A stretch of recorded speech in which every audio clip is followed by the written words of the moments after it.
It's been a whole week since I updated you on what I've been working on, and so for today's video, I'll be sharing with you what's on my needles, what's no longer on my needles, and one frivolous cast on that is absolute color therapy. So grab a cup of something cozy and let's dive in.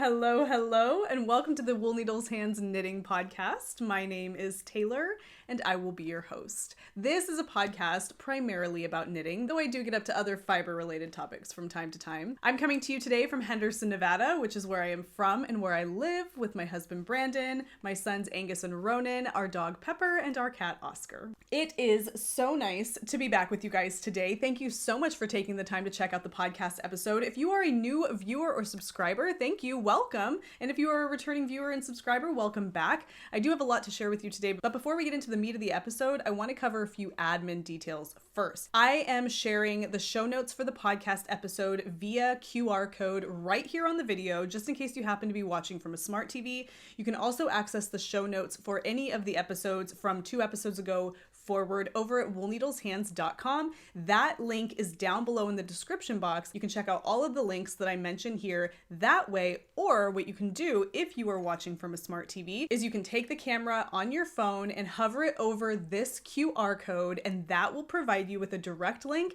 to where the show notes are going to be for this episode. That QR code is going to pop to the bottom of the screen for just a little while, so you have an opportunity to pull it up on your smartphone or your device so that you can follow along with the show notes and the show together, just in case I happen to mention something here that you're inspired to check out. It's just really easy access, makes it really simple instead of having to grapple with the drop-down menu below the video. Okay, if you're a returning viewer or subscriber, you know that one way to support the Wool Needles Hands YouTube channel here and the work that I'm doing is to purchase some merch from the merch shop. Merch listings are right down below the video. You can see them down there. I'm wearing a t-shirt that is available in the merch shop. This is a painting by yours truly. There's all kinds of fun merch over there, but I wanted to share with you something new that's going to be coming to the merch shop, and I am calling this the Knit Fabet collection. So I had this idea for making kind of like alphabet cards because I've been working on flashcards with my youngest son to memorize the letters, the capital and the lowercase and all of that. And it had me thinking about a really cool kind of like, what do they call it? Like an infographic using knitting terms that are not just knitting terms, but have some special relevance for the Wool Needles Hands channel, maybe some references that show all of those terms in flashcard format. And so I decided to create an infographic poster in that vein. And so this is the Knit Fabet collection poster. I'm going to pop a proper picture up so that you can see it a little bit better, but it is a poster that I kind of put together. Each of those individual cards that you see here on the poster, I kind of put them together, styled them, came up with the images to match the letters, and there are just knitting references. There are some references that are, you know, exclusive to the Wool Needles Hands podcast. For example, the I flashcard is for It's Lovely, and it's a illustrated image of me, which I don't know, you probably can't see very well here, but I will pop the picture up. So anyway, it's the entire alphabet with lots of little knitting references and Wool Needles Hands references, and it's absolutely adorable. So this is going to be a new collection in the merch shop. All of this has not been launched yet, but the way that I'm going to be doing this is launching it with posters, t-shirts, bags, the organic tote bags, and coffee mugs. And so this Knit Fabet collection will be featured across that line of products. And then I may introduce and notebooks. The most adorable notebooks. And I have some samples of that coming to me very soon. And in fact, you're not going to see those listings go live for, I would say, probably another 2 or 3 days because I'm waiting on the samples. I'm fully confident that they're going to look fantastic, but I like to have the samples in hand before I put anything in the shop. Posters are awesome. I'm still waiting on the coffee mug and the notebook and whatnot. So that is a new collection coming to the shop. I love it. I can't wait to frame this and get it up on the wall here in my office, but that's going to be the Wool Needles Hands Knit Fabet collection. I'm thinking about coming up with, or maybe even doing a line of coffee mugs that each coffee mug has its own card as opposed to the entire chart. So you could get a coffee mug that just has a project bag alphabet card or whatever. So this is just something I'm playing with. I got inspired. I love the idea of a fun infographic that has not only knitting references, but also just Wool Needles Hands references in general. So that will be coming to the Wool Needles Hands merch shop, but head over to the Wool Needles Hands merch shop anyway to see what we have over there. It helps to support the channel and the work that I'm doing here. Let's go ahead and dive in. I have some fun things to share with you guys, and we are going to start with something pretty simple. Now, okay, I'm going to go into a pair of socks here. I've been working on another pair of socks that I shared on the last episode of the podcast, and I'm not going to show those today, and there's a reason for that. Oops, Geralt of Rivia just took a spill. I'm not sure if I'm going to continue those socks. If you watched the last episode of the podcast, I made a comment that I kind of discovered, and I feel kind of like a bonehead for thinking about it after the fact, but I kind of realized that the yarn looked to be a single ply construction, but the yarn is also just kind of fuzzy in general, and I started to lose interest in the yarn. I was worried because I knew that the construction of the yarn meant that these socks I was knitting were probably not going to hold up really well. And so I lost some steam on those socks. I'm not exactly sure if I'm going to completely abandon them altogether. So I set them down and I picked up a half object, I should say, or a single sock of a pair that I need to finish. This has been on the needles for a long time. So what I have in this bag is the other piece of this pair. So this is a pair of socks I started a couple years ago.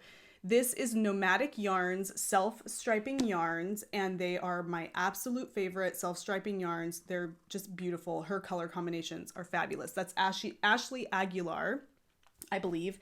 And so that is my finished one. And I've had this other one just sitting on the needle for a while now, and I decided, you know what, if I'm on the fence about those other socks, I'm going to set them down and finish this. This is almost finished. I may as well knock it out, and then I'll have a completed pair.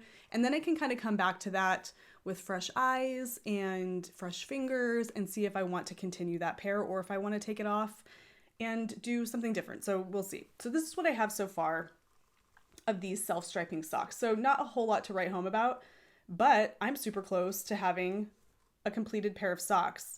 And I love this. And I also have realized how much I love working with Hiya sharps when it comes to knitting socks. So these are Hiya sharps, and they are absolutely sharp. If you are not familiar with Hiya sharp circular knitting needles, these suckers are brutal. You have to be careful. You will prick your fingers, or best case, you'll develop a callus. So when I knit with these, I use my the tip of my finger to kind of push my needle, and that causes me to develop a little bit of a callus on the tip of my finger, which if you're going to be knitting with needles, you know, that are relatively sharp, and xiaogus are kind of sharp too, it's nice to develop a little bit of a callus on that, like a needle pushing finger, and that's kind of what these are doing, and I'm okay with that. But I realize how much I love working with these needles. They're fantastic for knitting socks or knitting anything that's a real small gauge, or working with a really fine yarn. I just think it gets up and under those stitches, and if you're working with a really nice yarn that's not too splitty, it's excellent at that job. So loving these, loving the Hiyas, really happy to have this pair of socks almost finished, and to have, you know, a completed pair of socks to start wearing, because that's what it's all about. So we are close. So that's what I have, and it is living in one of my little Cavallini & Company zipper pouches. Aren't these so cute? So Cavallini & Company is that company that creates those like infographic, vintage looking infographic posters. You can get these at Barnes & Noble, but you can also purchase these on Amazon. And I feel like they're the perfect size for a pair of socks. They're just a basic zipper pouch. They have a, you know, genuine leather tassel pull.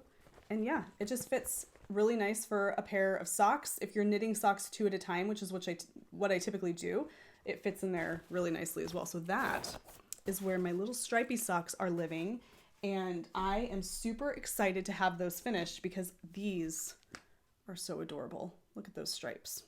So yeah, so that is my first project. Because I'm kind of on the fence about my other socks, it's just a really nice way to kind of cleanse the palette while also having a pair of socks, you know, ready to go.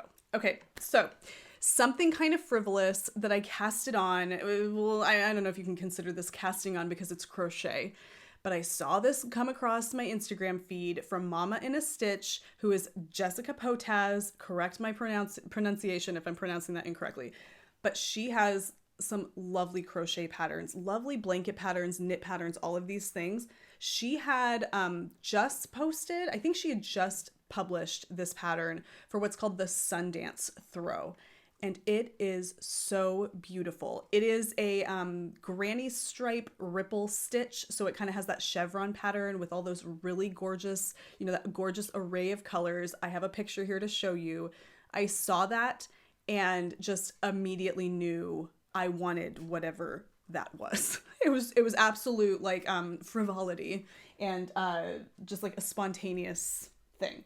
So that day I went to Michael's. Well, I went to Michael's and then I had to go to Joann because Michael's didn't carry the yarn that pattern calls for. So that pattern calls for Lion Brand Mandala. Now, this is not a yarn I have ever worked with before. It's not one that I would typically reach for because of like the colors. I just wouldn't know what to make with it because it's a self-striping yarn. That's like what it's intended to do. So this is Lion Brand Mandala. It's 100% acrylic yarn. You can see that it stripes how it's put up like that. It has the different colors kind of blocked out like self-striping yarn would. And it shows on the side of the yarn, it kind of gives you an idea of what it would do knit into a rectangular fabric like this. So this throw called for this yarn. I was like, okay, so I've never used Lion Brand Mandala before. It's, completely out of the box for me, but I figured I was going to give it a try because what I loved about this was that these colors, when you knit this throw, these colors stripe on their own. And so you're not connecting all of these different random scraps of yarn because typically I feel like you see blankets like this and it's some kind of a scrappy project where somebody's bringing in fingering weight sock yarn and little mini skeins and they're creating like a magic cake of yarn and it's all very scrappy. And I love a good scrappy project, but sometimes number one, I don't want to have to weave in so many ends. I don't really want to deal with all kinds of little minis. I don't know, it's just not my cup of tea, I guess. But what I loved is that these cakes of yarn, which is what the design calls for, all of that is kind of built in. It's pretty much like 3 magic cakes of yarn. You have all the colors built in and they're going to stripe all on their own. And as you can see from the image of that throw, it's gorgeous together. I don't know how she knew that they would go together so well because you just can't see. Well, I mean, that's not true. Yeah, that's not true. You can see.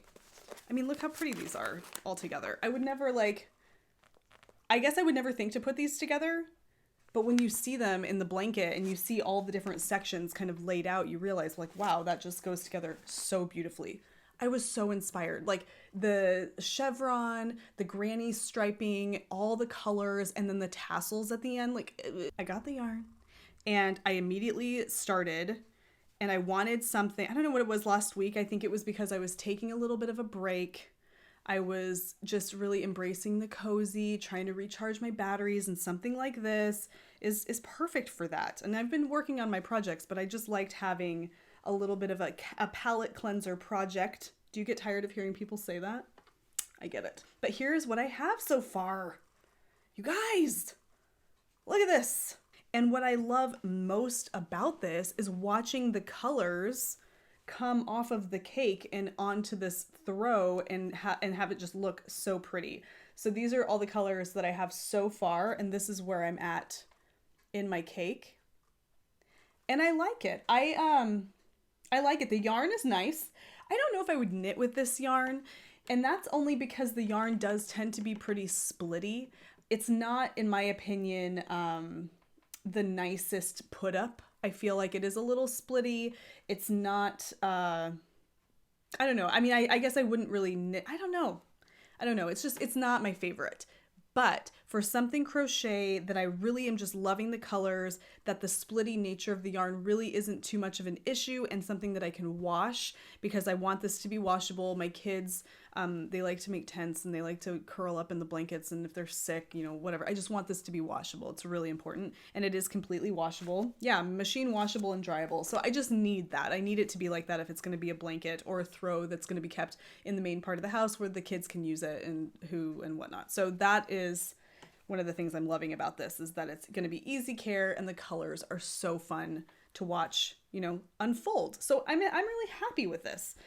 And I'm sure it's going to be something that grows gradually over time. And I know I have a granny square blanket that I have that I shared with you several, like 3 months ago, that I'm kind of creating a collection of granny squares. This and that are in the same basket next to my chair. It's like my crochet basket. I reach in there if I want something, you know, mindless or just something chill. I don't know. There's something about crochet that just makes me think it's super chill and relaxing, and I'm into that. So that is what this is for me, and I love it. So that is the Sundance Throw by Mama in a Stitch, and it's super fun, and it's worth checking out that mandala yarn if you want to knit yourself, whether it's this throw or a granny square blanket, or not a granny square, a granny stripe blanket, and you don't want to have to use scraps, or you just don't have scraps, and you want to get that striped effect. Like, this is a really good yarn for that. So that is my Sundance Throw by Mama in a Stitch or Jessica Potaz. Highly recommend it if you need something just comforting and simple and crochet to work on. Okay, do I have a story for you? Now, on the last episode of the podcast, I shared with you the progress that I had made on my Honeycomb Aaron pullover or sweater. And essentially it's for Patons or Patons yarn inspirations. It's a free pattern for a lovely, gorgeous cabled sweater. So pretty, and it's free, and it's awesome. I shared my progress on the last episode of the podcast, and I was just absolutely blissfully ignorant that there were some really glaring mistakes in, I don't even know if it's like glaring mistakes, but some mistakes that really needed to be addressed on my sweater. And thanks to the lovely Cheryl Reynolds, who left me a comment with her keen eye, and her comment said something to the effect of, she couldn't really tell very well, but it looked like there were purl bumps on the right side of my cables. And she had said that perhaps I was reading, so when you read a chart for cabling or lace or anything on a project that's being worked flat, you read the right side of the fabric from right to left. And when you flip it to do the wrong side, you go back left to right. So you kind of are moving, and I know I'm doing this the opposite way for you, but you're moving kind of as like a zigzag all the way up the chart when you're working flat. When you're working in the round, that doesn't really apply because you're not flipping the project back and forth. And so you always are reading from right to left all the way up the chart. And so the symbols that you see, you knit them as you see them in the chart. Okay. I don't knit things flat. I've knit most everything that I've knit circular. So I am much more used to knitting a chart or reading a chart just from right to left every single time and reading each stitch symbol as I see it. Well, when you knit flat, not only do you have to read right to left and then left to right, you also have to reverse or do the opposite of what you see on the chart when you're coming left to right, because the project has been flipped. Two things that I didn't consider. So there absolutely were purl bumps on the right side of my cables, because not only was not only was I not reading left to right on my wrong side rows, which that didn't really matter because it was symmetrical. What I wasn't doing the opposite of the stitch symbol that was present on the chart. I was doing what I saw, and that wouldn't work because I was flipping my project and I needed to do the opposite of what would appear on the right side. I don't know if that makes any sense. If you're a newer knitter, that might be sounding completely confusing to you. But it was kind of like a rookie mistake because I'm just not familiar with knitting things flat. And so I had made all of this progress with my cables only to realize I was reading the chart incorrectly on my wrong side rows. but bless her heart for telling me. And she told, like, it was pretty quickly after I uploaded the episode, and I was actually about to sit down to work on it when she had made the comment, and I was like, oh yes, absolutely. And no wonder I felt like the cables just weren't popping like I thought they should. And it was because there were purl bumps where there shouldn't have been purl bumps, kind of like splitting up the cables a little bit, making them not as smooth and seamless. And so I am so thankful to Cheryl Reynolds. If you're watching, thank you so much, because you helped me. You saved me a lot of trouble. I would have kept carrying on because I was oblivious. So I was making the mistake, completely ignorant to the fact that I was making this mistake, but when it was brought to my attention, I realized what I was doing wrong. So I knew how to do it correctly, thankfully. And so I got my charts, I got my knitting pattern, and I was like, I am going to make this fail safe. I am going to make myself, you know, like an infographic or a chart that I can read to ensure that I don't make that mistake again. And this is what I did. I got all kinds of DIY on this whole situation. And this is a free pattern, so I'm just going to share with you what I have. I created this. Take a look at that, you guys. This is what I did. And yeah, you can go ahead and laugh. This is probably over the top, but you know, the teacher in me immediately was like, okay, I got to color code this, you know, SOB. I got to put it together so that I can read it top to bottom. I got to give it double sides so that I can flip it for the right side and the wrong side. And I need to put the legend or whatever, the key that tells me what each of these cable abbreviations stand for. I need that on each side of this situation. And so what we have here, this is the right side. These little parts that are handwritten, those are all the sections in between the cable panels. These are the abbreviations and what they mean. Even highlighted the spots on here that tell me that I need to purl on the right side row or wrong side rows and knit on the right side rows. No, excuse me, purl on the wrong side, knit on the right. It's information that I absolutely needed. Very important. I even color coded each of the panels to match the little stitch markers that I have on my project. So you can see that these panels are orange, yellow, green, yellow, and orange. Yeah. Behold my neuroses. Orange, yellow, green, yellow, orange. Everything is color coded. I am making sure that I don't make those mistakes again. So I am ready. I am prepared. This sucker, and it's nice because it's kind of slim. I can stick it into my project bag and we're good. But yeah, these are the lengths that I went to. I made, I don't know, like 4 more printouts of the pattern so that I could cut out all the different charts and duplicate them and stick them down. So I was absolutely inspired to make sure that I don't have that kind of problem. So that's what has happened since we spoke last time. I'm on a roll now. I had to rip back everything that I had so that I could start over.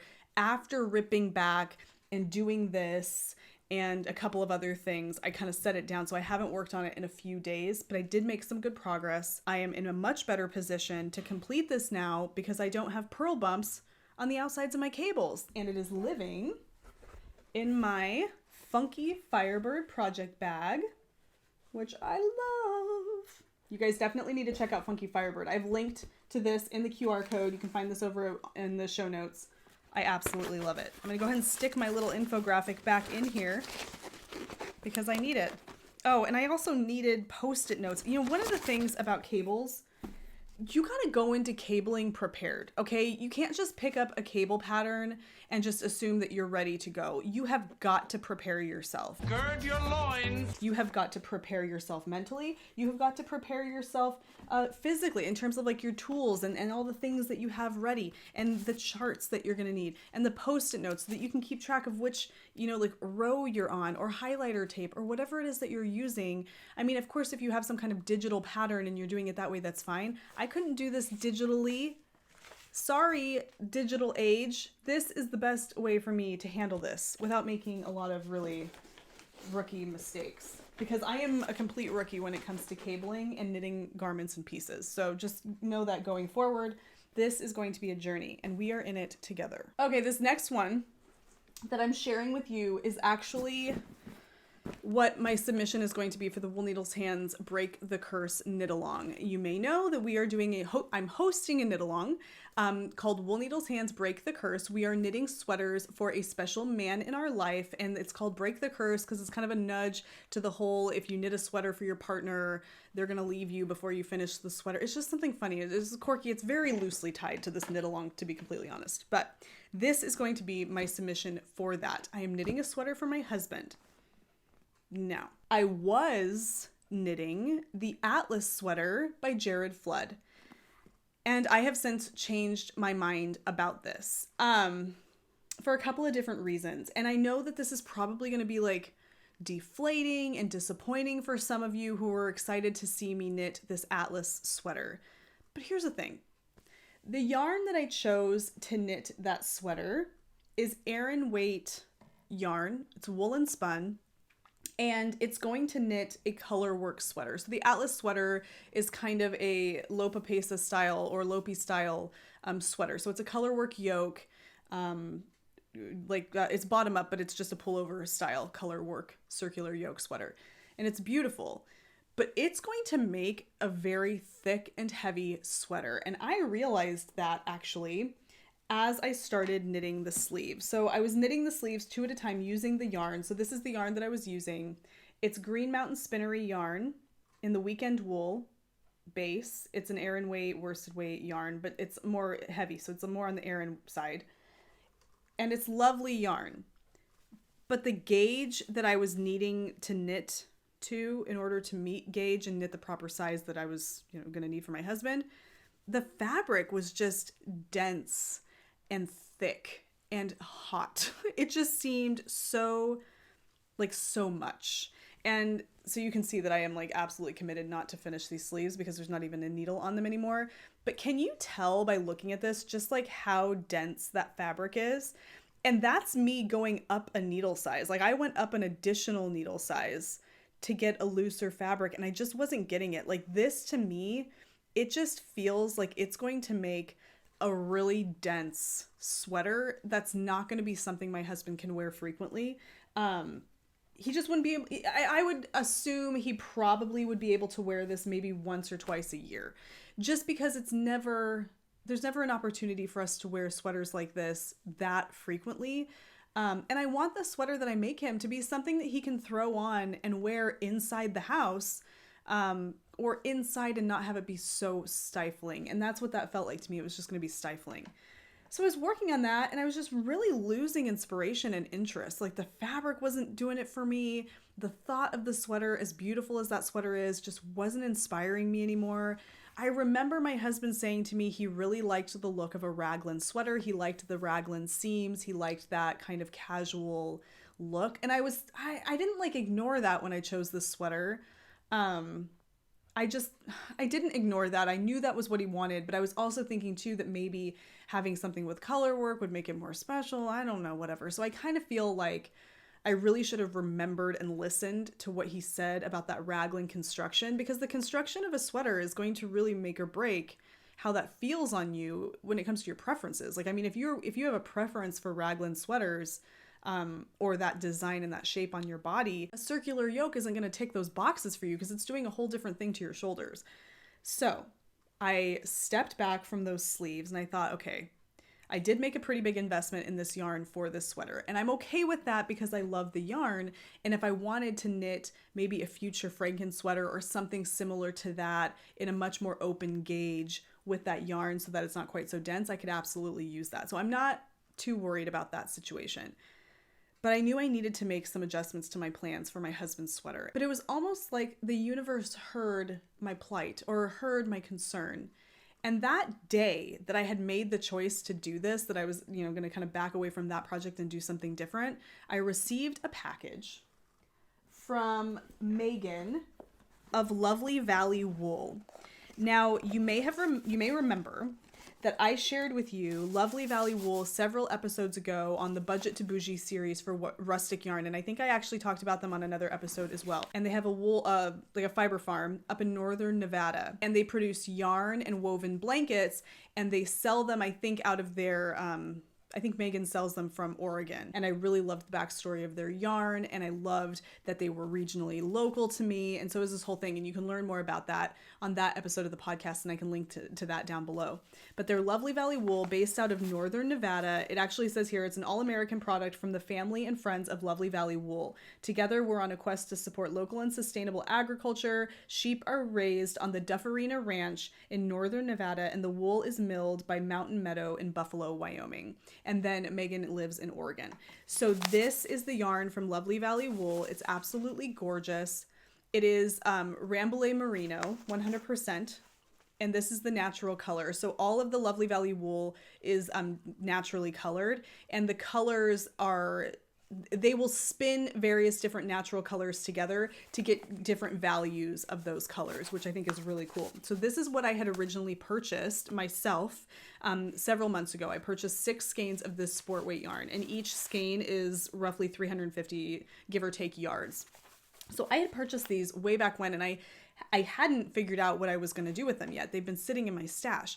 Well, the other day, when I was thinking about all of this for my husband's sweater, I received a package from Megan from the Lovely Valley wool. She is a member of the Dufferina family, and she sent me a couple of skeins of yarn and a thank you card. And I'm going to read this to you because this is really special to me. She said, "Tayler, wow, thank you so much for supporting Lovely Valley wool. I've had a significant increase in yarn sales," which is justifiably so because the yarn is absolutely gorgeous, "since your mentions on Wool Needles Hands. You have a wonderful following, and I'm happy to see this wool go to the folks that will love and craft beautiful pieces with it. Be well, Megan Dufferina of Lovely Valley wool." And it says, "Please enjoy these skeins. I wanted to show you the different colors. White yarn will rarely stray from this, but the gray yarn is a bit different every year. The smaller skein is a sample of 2022's gray. I added more white to get a lighter shade versus the full skein of 2023 gray." So I thought that was so cool because she's creating various different shades of the natural colors by mixing those, the white and the darkest colors together. So I thought that was cool. So Megan, if you happen to watch this episode, this means an awful lot to me, and you kind of saved me because you inspired me to move into a different direction for my husband's sweater. Okay, so this is what she sent. 2 additional skeins of Lovely Valley wool in these 2 colors. Now this is the natural white, and then this gray, it sounds to me, is what she gets when she mixes the natural dark with the natural white. And this is 2023 gray, and this is the 2022 gray that she added more white to, and she included that in there as well. And it's beautiful, beautiful yarn. But these colors together are really cool.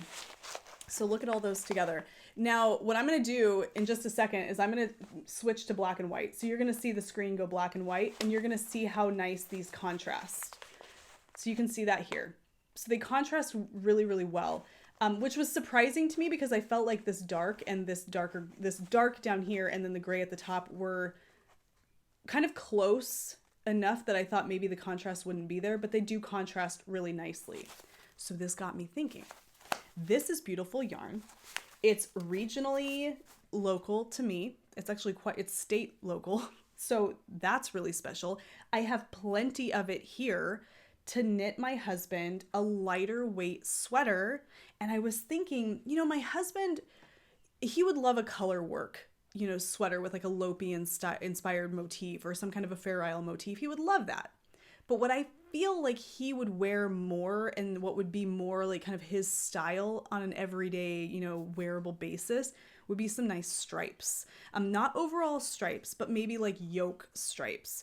And so I was thinking, how pretty would it be to knit him an all-over sweater in this color, but to incorporate some nice stripes in these colors, and then maybe even like, I don't know, some additional stripes in this lighter one here. I don't know, I was just thinking. So that's my plan, is that I'm going to knit my husband a sweater using the Lovely Valley wool. Now, this is where things get a little interesting. So I started, okay? I started doing this. Here's what I have so far. So this is going to be the collar. I'm wearing whenever I wear this shirt, my camera has a hard time focusing because when I lift something in front of my face, it focuses on her face. Okay, we're gonna have to do this differently. There we go. So this is what I have so far. It's going to be the collar, the crew neck, and it's going to be doubled over. So I'm knitting this to be 10 centimeters, and then I'm going to double it over. And from that point on, I'm not 100% sure what I'm going to do. So this is going to be another Franken sweater of sorts. Not really, kind of. I'm kind of going off of a couple different things right now. So the first thing I'm going off of is a pattern by Dale Garn. This is the picture, and I'll pop up a proper picture. So I downloaded this pattern, and this is a bottom up, you know, kind of like a Lopi inspired, or not even, it's like a Norwegian, like kind of Nordic, you know, motif up here. Bottom up sweater. I don't want to knit this bottom up, and I don't want it to be a circular yoke. I want it to be raglan, and I want it to be top down. But the reason I chose this was because I feel like it's sport weight yarn. The sizing options, I like the sizing options. It kind of takes some of that guesswork out of it for me because it's giving me stitch counts that will match my size. I'm just going to have to kind of reverse some of this, and I'm not even going to use this whole pattern. I'm using this primarily for the neckline.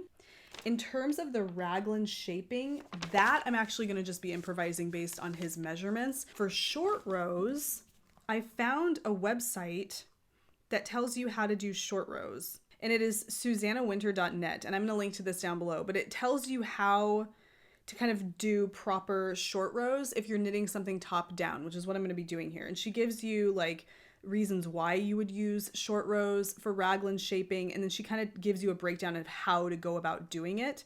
And this is the information that I need to figure out how to do the short rows for my husband's sweater, all the while coming up with a really cool like striping pattern for the yoke of the sweater. So that's where I'm at with that. So it is going to be an improvised sweater, not so much a Franken sweater. I'm using that Dale Garn kind of like stitch count for the collar, but other than that, I'm kind of winging it and improvising it. And I know that that's really kind of a gutsy move because I'm knitting this for my husband, but honestly, I feel more confident about this than I did about the Atlas. And I think a lot of that has to do with the fact that I'm inspired by the yarn, and that was giving me some, you know, some reservations or whatever. But I'm feeling good about it. So join me on this latest edition of the Wool Needles Hands Sweater Saga. And this is living in my JesabelleB armlet bag, genuine leather, just absolute gorgeousness. Just smells to high heaven of beautiful leather. Absolutely love this. Project bags are always linked in the show notes. What a great way to kind of wind down my day, spend this time sharing my projects with you guys. This has been so nice. It feels like it's been a long time since I've sat in front of the camera, but it's only been a week, and it's so nice to be back here chatting with you fine folks. Thank you so much for taking the time to listen to me gab about all of my projects. If you took value from this episode or enjoyed yourself at all, please don't forget to give the video a thumbs up.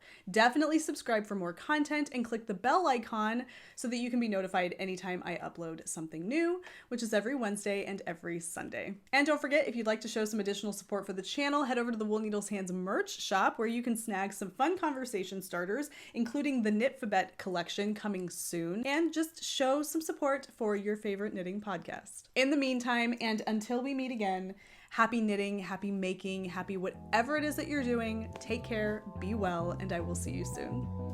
Bye.